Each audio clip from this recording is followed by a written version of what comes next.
se desvalorizan las palabras, cambian de significado también. Sí, yo creo que eso ocurre con todos los editores.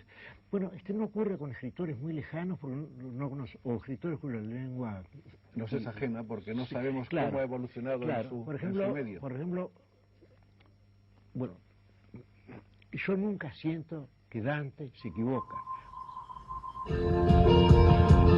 Ana Yancy, Emiliano, decías hace rato, Emiliano, que no había tiempo para contar unas sorpresas, pero te dije que sí lo hay, para que nos digas con qué tipo de hallazgos humanos, con qué tipo de cosas que tú le llamas sorpresa te encontraste. Pues en el caso de Connie, por ejemplo, que vive en la Riviera, es una colonia de extrema pobreza. Ella, digamos que en el municipio de Tonalá, para darle una ubicación geográfica, creo que es, como decías, un botón de muestra. Junto con sus padres trabajan haciendo ladrillos, apenas completan 400 pesos a la semana. Ese es uno de los casos de semi-esclavitud de la que me refería. La sorpresa fue en esa casa, en esa familia, que son 9 niños en total, que se está cayendo la casa,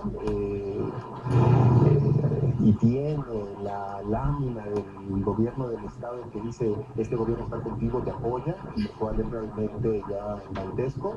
¿Cuál es la sorpresa? La unión, el cariño, la capacidad de jugar, la capacidad de, entre comillas, necesariamente disfrutar la vida. Esa fue la sorpresa. Otra sorpresa para mí fue el torito y el gato cortando caña. Cuando llegué con el padre que cortaba caña junto a ellos, le dije: este señor es un explotador, necesariamente, de sus hijos. Pero luego me di cuenta de cuán equivocado estaba yo. No solamente no es el explotador, sino que es el protector de esos niños, paradójicamente. Y lo que sucede es que simplemente sin el apoyo de esos niños no se completa ni siquiera un sustento básico para sobrevivir. Entonces ahí lo que quedó, de una forma científica, porque estaba ahí ante la prueba humana, era comprobada la omisión, y yo insisto en eso, de un Estado y de un sistema económico, porque finalmente creo que esto no es más que una consecuencia de un sistema que se llama capitalismo, y que hay que quitarnos estos pudores estériles que nos impiden hablar de ello, y que hay que más bien irnos concentrando en ver cómo vamos a superar esa etapa antes de que acabe con todas las formas de vida en el planeta y con la condición humana en particular. ¿Con qué, Yancy, dotas, digamos, a este libro? ¿Con qué tipo de información, qué tipo de datos, de aproximaciones multidisciplinarias? Porque es un asunto de muchas aristas. Sí, Carmen, mira, el texto, que es breve, tiene como dos momentos, ¿no? El primer momento es como una especie de datos duros, ¿no? Como de datos sobre lo que pasa en el mundo, sobre lo que pasa particularmente en México y después en Jalisco, cuántos niños están trabajando, la enorme cantidad de niños que viven en pobreza, ¿no? Y después, en un segundo momento, lo que hago es contar las historias de estas 10 historias, ¿no? Contar quiénes son estos niños que en adelante veremos, ¿no? Pero un poco la idea que sostiene el texto es decir, bueno, estamos acostumbrados a poner cifras, ¿no? En este mundo de las cifras y los diagnósticos, ¿no? Nacionales, internacionales, y van y vienen además, uno es una cosa y otro es otra. Un poco la idea era, bueno, aquí están los datos oficiales, ¿no? Eso es lo que dicen, ¿no? Pero vamos poniéndole rostro, ¿no? Y en adelante estos son estos 10 niños, estos tienen tantos años, estos no van a la escuela, estos sí trabajan acá, en estas condiciones viven familiares, ¿no? Mucha desintegración familiar también, bueno, digamos, lo que atraviesa a todos es la pobreza, ¿no?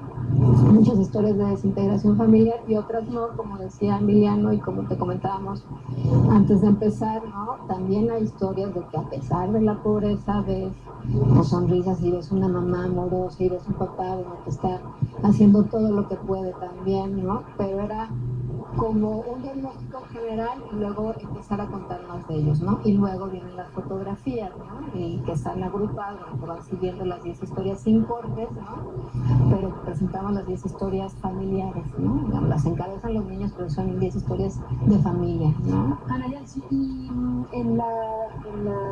sobre la escritura de las historias de estos 10 niños y niñas, ¿Qué encuentras en relación a ser niño o ser niña en estos contextos? Pues yo encuentro que, digamos, que los estudios, digamos que hay que acercarse más a la realidad para saber que hay muchas infancias también, ¿no? Que la infancia que está, digamos, escrita o pensada más desde una categoría simbólica, más desde ciertos ideales de lo que se quiere, ¿no? O se espera de ser niño, hay que contrastarlo y hay que ver de qué infancia estamos hablando, ¿no?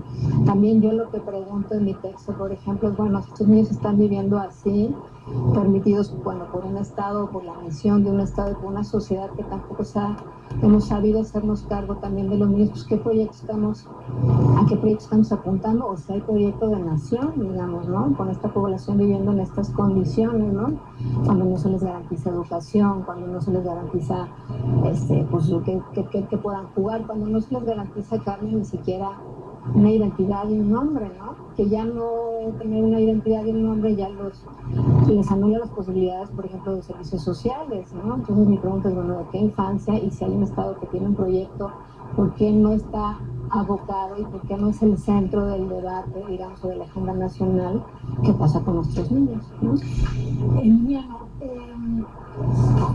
si infancia es testigo, ¿cómo te imaginas las fotografías de estos mismos niños y niñas? ¿Qué te gustó? ¿10 años? Si lo que hoy viste y retrataste y registraste y lo que cuenta Nayansi de estas 10 biografías infantiles, si esto conduce a los próximos adultos, ¿con qué me vamos a topar? Me lo pone difícil, tan difícil que es probablemente parte de mi tarea siguiente, darle continuidad a una de las historias mías, porque me hago esa pregunta con preocupación, porque también hubo un cierto vínculo incluso emocional con esos niños, y porque, por ejemplo, los niños de Tala, el mismo Tala, un cártel que opera de crimen organizado con drogas y otras cosas. Yo no investigué al cártel, yo estaba con los niños, pero sí recibí la preocupación de la madre, y me pregunto, ¿acaso no son presa fácil de estas gentes, niños que trabajan en estas condiciones, o simplemente niños que trabajan? Creo que los niños están en una situación muy vulnerable. El dato que mencionaba Nayansi de que los últimos informes de la OIT dicen que va a la baja el trabajo infantil, creo que es muy relativo, muy delicado afirmar eso.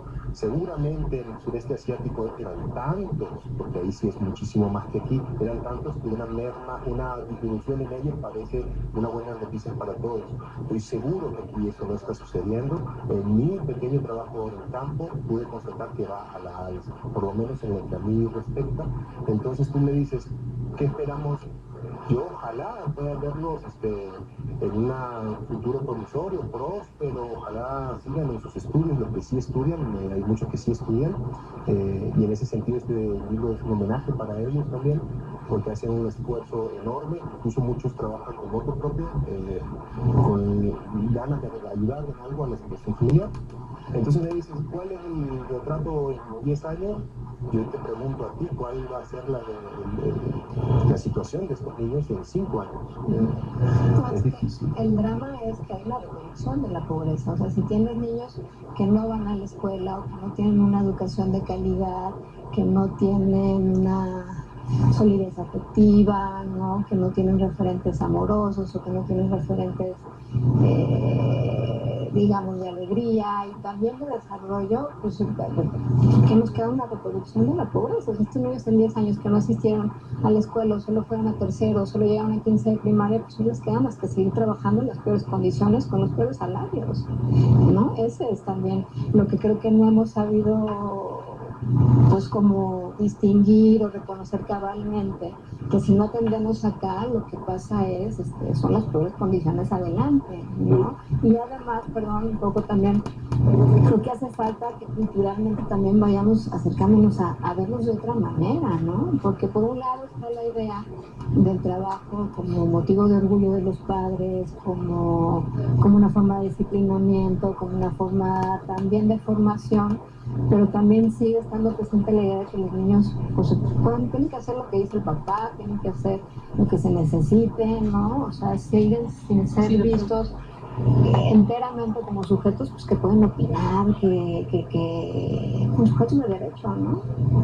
Sí, digo, tratando de sí visualizar un escenario probable, si es que no se lo lleva de alguna forma el crimen organizado, el amplio sector de las actividades ilícitas en este país, y tienen trabajo y no están en el desempleo, lo más probable es que tengan un trabajo de un ingreso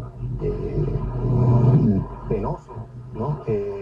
Totalmente insuficiente, como la gran mayoría de mexicanos. Es decir, si te das cuenta, acaban de aprobar un aumento al salario mínimo de $2.50 al día en la jornada, lo cual me parece una verdadera ofensa al pueblo mexicano.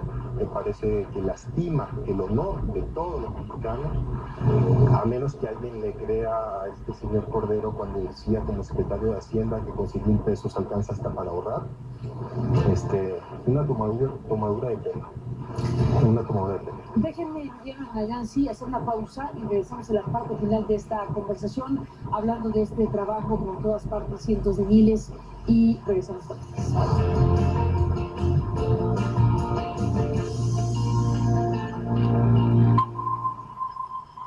Bueno, se nos acaba el tiempo, Anayantzi, Emiliano. ¿Con qué reflexión te quedas? ¿Con qué ideas para el público te quedas? Primero que nada, y antes que se me olvide, compren el libro, modestia aparte, creo que vale la pena. No es que sea un gran libro de fotografía, pero sí, hasta donde yo he visto, es inédito de su tipo en México, concentrado en niños trabajadores. Luego, decir un llamado a todos, de corazón, nos tienen intimidados, nos han hecho sentir culpa cuando queremos dedicar nuestro tiempo a algo que no sea trabajar. Tenemos que soltar nuestras almas, soñar otra vez, soñar con un mundo diferente, porque este es inaceptable, por muy bello, y aún así no nos quitarán la capacidad de soñar y disfrutarlo así como está, que puede ser mucho más bonito en fraternidad. Hay que soñar más en eso, hay que ejercer el sueño libre, la filosofía, el arte, la ciencia. Ese es un llamado, y a eso me conduce, a esas reflexiones existenciales, me conduce este trabajo. Anayantzi, ¿en qué te expliques? Gracias, Carmen. Yo llegaría a lo de Emiliano con mi cierre, y es, compren el libro para que nos veamos, ¿no? Compren el libro para que nos miremos más, tantos Méxicos, ¿no? Que cohabitamos, tantas personas viviendo en contextos tan difíciles, tan distintos a los nuestros, ¿no? Una de las cosas que motivó este libro es veamos a estos niños, ¿no? Volteemos y veamos cómo están. Entonces yo diría, échenle un ojo al libro para que vean este otro México, este otro Jalisco, estas otras maneras de estar viviendo ahora, ¿no?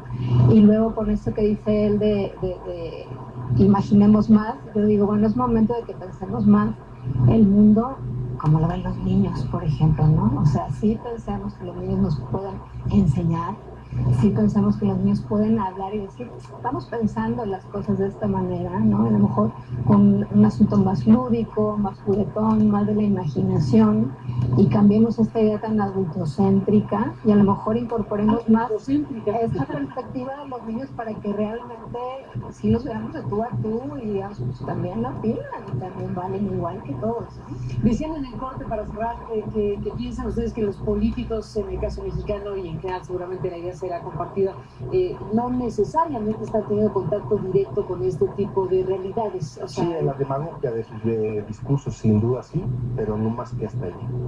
En efecto no lo están teniendo. Pues hay que tocar esta realidad que está ahí en Jalisco y en todos los demás lugares de la República Mexicana. Sí.